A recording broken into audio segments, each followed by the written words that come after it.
இரண்டாவது இன்னொரு வரம் என்னன்னா தண்ணி பாய்ச்சுகின்ற வரம். இந்த தண்ணி பாய்ச்சுகின்ற வரம் கொஞ்சம் வித்தியாசமான செயல்கள். ஒருவேளை அவர்கள் வாயின் வார்த்தைகளால அவர்கள் சுவிசேஷத்தை ஒருவேளை அறிவிக்கலைன்னா கூட அவருடைய செயல்கள் மூலமாக அவர்கள் செய்யக்கூடிய காரியங்கள் மூலமாக ஆண்டவர் ஏற்கனவே விதைக்கப்பட்ட விதையை அது வளர செய்யும்படியாக நீர் பாய்ச்ச ஆண்டவர் இவர்களை பயன்படுத்துகின்றார்.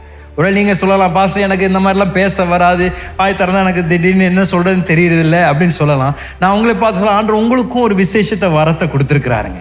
ஆண்டவர் உங்களுக்கே தனிப்பட்ட இந்த தேவ ராஜ்யத்தை கட்டும்படியாக ஒரு வரத்தை கொடுத்திருக்கின்றார். எந்த ஒரு மனிதரும் தேவ சபையில் இருக்கின்றவர்கள் எனக்கு வரம் இல்லை என்று சொல்வதற்கு அனுமதி இல்லை. ஏனால் தேவன் ஒவ்வொருவருக்கும் நமக்கு ஏற்ற வரத்தை தேவன் தந்திருக்கின்றார். நம் வரத்தை நாம் அறிந்து அதை பயன்படுத்தும் பொழுது தேவ ராஜ்யம் நம் மூலமாக கட்டப்படுகிறது. ராமன் சொல்லலாமா?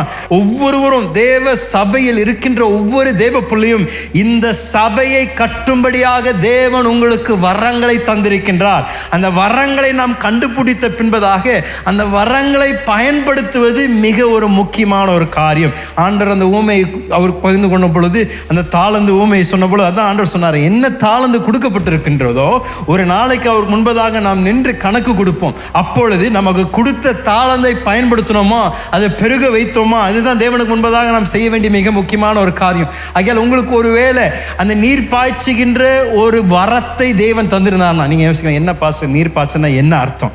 ஒருவேளை உங்களுக்கு கொடுக்கப்பட்டிருக்கிற வரம் உங்களை போல மிக ருசியான மீன் குழம்பு வேறு யாருமே வைக்கிறதுக்கு திறமை இல்லாமல் இருக்கலாம்.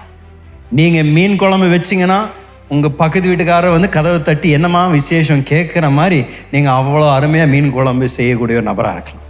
அப்படின்னா அது ஒரு வரம். ஆண்டவர் உங்களை கொண்டு அந்த அருமையாக சுவையாக சமைக்கக்கூடிய அந்த வரத்தை வைத்து ஆண்டவர் பலரை தேவராஜ்யத்திற்குள் கொண்டு வர விருப்பமாக இருக்கின்றார். நீங்கள் சாப்பாடு போடும் பொழுது கூட்டத்தை கூட்டுவது எவ்வளோ எளிமைன்னு தெரிஞ்சிருக்கிறீங்களா? சாப்பாடு கொடுக்குறேன்னு சொன்னீங்கன்னா எல்லாம் வந்துடுவாங்க.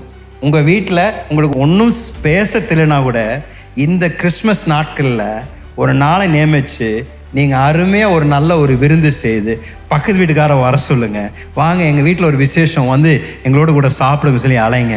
அவங்க வந்து உட்காந்து சாப்பிடும்போது கேட்பாங்க, என்னங்க விசேஷம்னு கேட்பாங்க. நீங்கள் சொன்னீங்க, நல்ல வேலை கேட்டீங்க, இந்த விசேஷம்னா இயேசு என் வாழ்க்கையில் செய்ததாங்க விசேஷம்.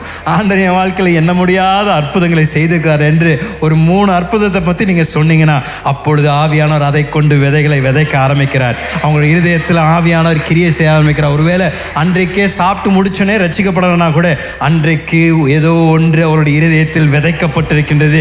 அது ஏற்ற நேரத்தில் ஆண்டவர் மற்றவர்களை அனுப்பி மீண்டும் அதற்கு தண்ணி பாய்ச்ச வைத்து அதை சரியான நேரத்தில் ஆண்டவர் அறுவடைக்குள் கொண்டு வர வல்லவராயிருக்கின்றார்.